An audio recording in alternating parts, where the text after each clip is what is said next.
สบายดีพี่น้องสบายดียามเช้าแสงแรก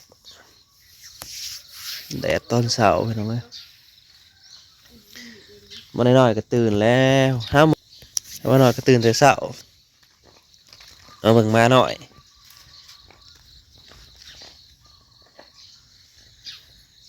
ตื่นแต่เช้า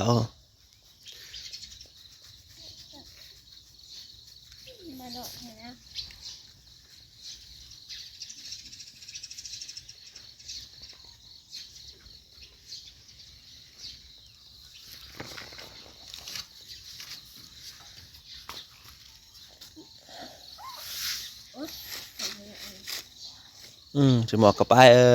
บ้านให้คือล่ะเท่แล้วบอกเอาออกเด้อลูกเด้อมันจังอุ่นเด้อถ้ามันมาแม่มันดุดแล้วดุดแล้วนี่จะโตไปแต่สร้างลูกปุ๋ยจับก็ไม่ได้นะครับเนาะนี่มาเหรอนะคะแน่พอได้ดิ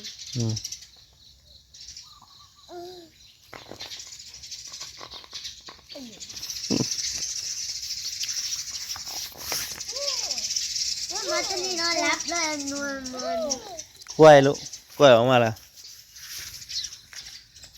สาวก็จะก็ปล่อยกล้วยออกมาแล้วพี่น้องแซ่ๆ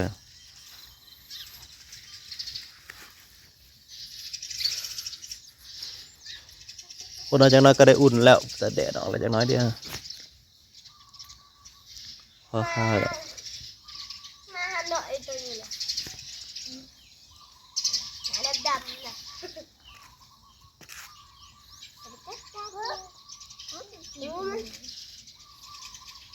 มาหาประมาณขามันลูกขาหนามันกินหัวหน้าเก็บข้าวเหี้ยจับหน่อยโอ๊ยด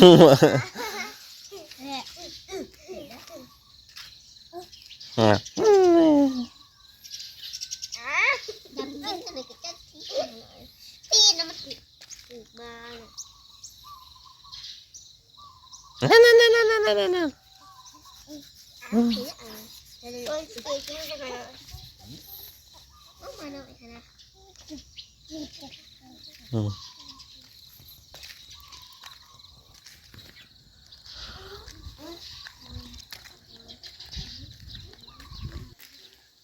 ปลาครับเจ้าเสียอยู่หน่อยปลาซิวเนาะปลาซิวปลายังเซลบนน้ำบันไดมาเลยพี่น้องอากาศธรรมดาอยู่ประมาณ20 กว่าองศาแต่โอเคอยู่บนน้ำแห้ง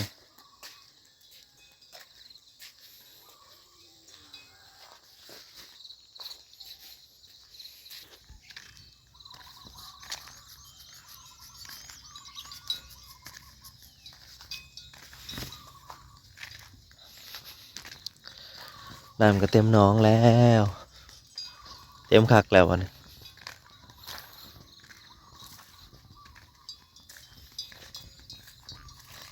ผักบัวกำลังเริ่มงามผักบัวครับ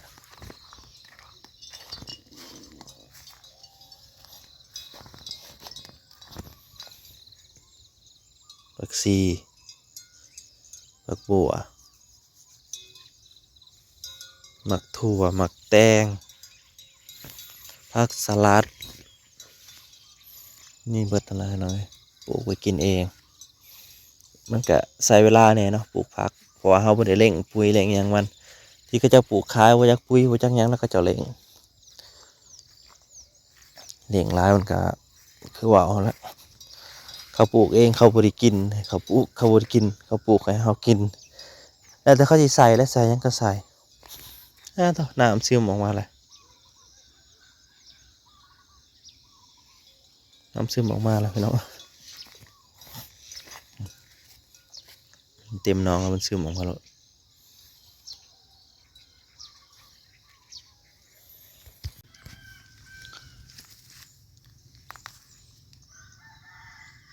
ไก่ก็เขาป่าพี่น้องคนบางทั่วดินก็มันออกหรือบ่ออก ปลูกไว้จักออกบ่ออกกับตัวดินทางก็ได้แต่ว่ามันน่ะติดแล้วมันเริ่มติดแล้วมันตัวดินทางก็เริ่มออกตัวดินก็ได้นี่เริ่มออกแล้ว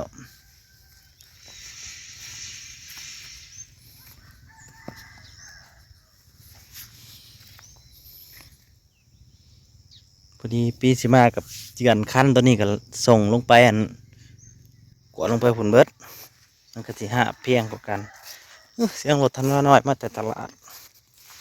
น้อยหน่อยไปตลาดเด้อมื้อนี้ปะลุงเลย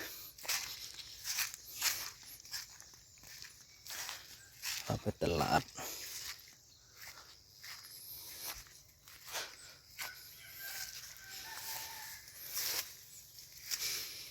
ทันว่าน้อยไปตลาด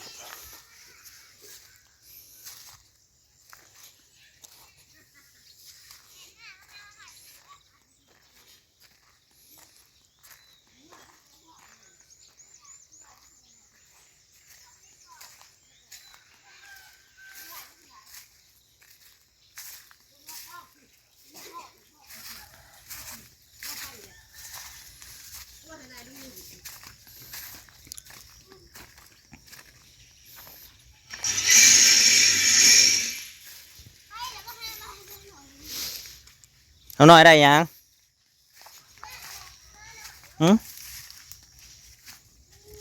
ได้ยังทำหน่อย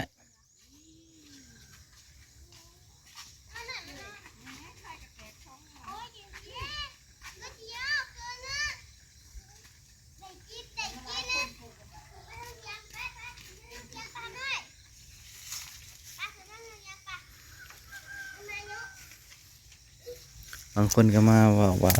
บางมื้อกับบ่มีเฮาเนี่ยสิให้เด็กๆกินนะซั่นกินแต่ขนมจีนเปล่าๆก็กินได้ว่าซั่นประหยัดเกินว่าซั่นประมาณ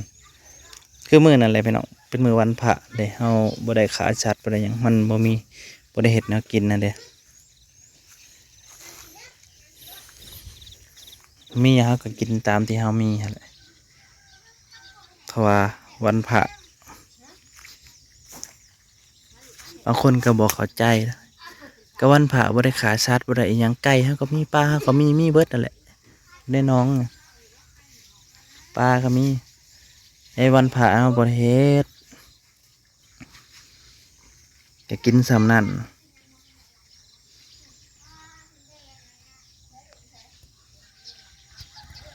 มาที่ตลาดบ่เรื่องกบไปหน่อยมันหลายในแถวตะขอบหนองนี่ตัวใหญ่ๆเอาไว้ให้มันไข่กบใหญ่ปลาก็พอได้กินอยู่ดอกในหน้องเลยนะแต่ว่าปลาก็เอาไปมื้อน่ะ4 โตวนะปิ่งยังกินบ่เบิดเอาตะเพียน4 โตวนะว่าเฮาบ่ได้กินนะมื้อน่ะยังบ่เบิดได้ให้มาซ้ำ4 โตวนะตึกจากน้องอะไรไปน้องแต่ว่าหน้ามันบกไว้เลยลงดูเปียงใส่บาง4-5 มื้อ6 มื้อขึ้นหลังจนคุ้งทอลงไปบกอีกแหละมันคือสิแรงแท้ปีนี้คือสิแรงก็ดอกบกไว้อะไรปีนี้อาจจะแรงกว่าทุกปีก็เป็นไปได้เพราะว่าหน้ามันบกเร็วนะเข้าเดียวบกแล้วเปียงใส่ได้ปะหน่อยเบิกเงินไปจะได้เห็ดทานอยู่เนาะทางทานไปจะได้เห็ดบ่นอนตื่นแล้วมั้งเนาะต้นย่างใหญ่ๆเนี่ยคือต้นย่างอยู่ดอนหอไปหน่อยหอปูตาแหละอยู่หัวไอ้ผู้ต้นใหญ่ๆต้นเนี้ยตรงกับเทียงพะหน่อยหลายร้อยปีอยู่ต้นยางต้นนี้ก็ได้ไปใกล้ๆนะป้าถ้าสิมันจะคนโอบจะสิหุ่มมีต้องเป็น10 คนโอบจะสิหุ่มไปหน่อยต้นใหญ่เที่ยวเฮามีเรือต้นเดียวแหละที่ว่าใหญ่อะไรแค่นั้นมันก็บ่มีแล้วเพิดแล้วมันยางใหญ่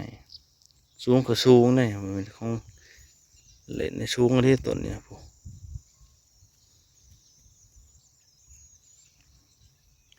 สูงจนเป่งเบิ่งแงนเบิ่งสาวไฟคนมาไว้อย่างนี้พี่น้องเพราะว่าจะตัดทีละขัวจะอ้อมหัวตรงนี้แหละบูสิได้ทมเดินบอกปีนี้ก็พังไปเพราะว่า คันทมเดินก็จะให้เพิ่นจกขยายน้องออกมาอีกทีน้อยจกขยายออกมาตรงนี้นะหายหน้าหายนี่นะให้มันเก็บน้ำได้หลายๆเนี่ยเพราะว่าเวลาเขาสูบน้ำเราสูบน้ำเขาเดียวหนึ่งเบิดเลยเอาสูบลงไปดำนะน้องมันบ่ใหญ่เป็นไรเขาเลยจะให้จกออกมาอีกเก็บน้ำได้หลายๆเวลาสูบน้ำดำน้ำมันก็จะได้ลายขึ้นมาจกก็จะไปถมเดินบ้านนั่นแหละพังเบิงท่านมีงบก็สิจกไปงบกันอยู่ใน10,000แหละประมาณนี้แต่ว่าตอนนี้ก็ยังรถยังลงมาบ่ได้มันยังดินหล่มอยู่ไปหน่อยแถวนี้รถจะขยายจะเอาคันนี่ไปเลยเอาคันนี่ออกไปคันออกไปจะให้มันจกไกลมันนี่ใส่ไมคโคร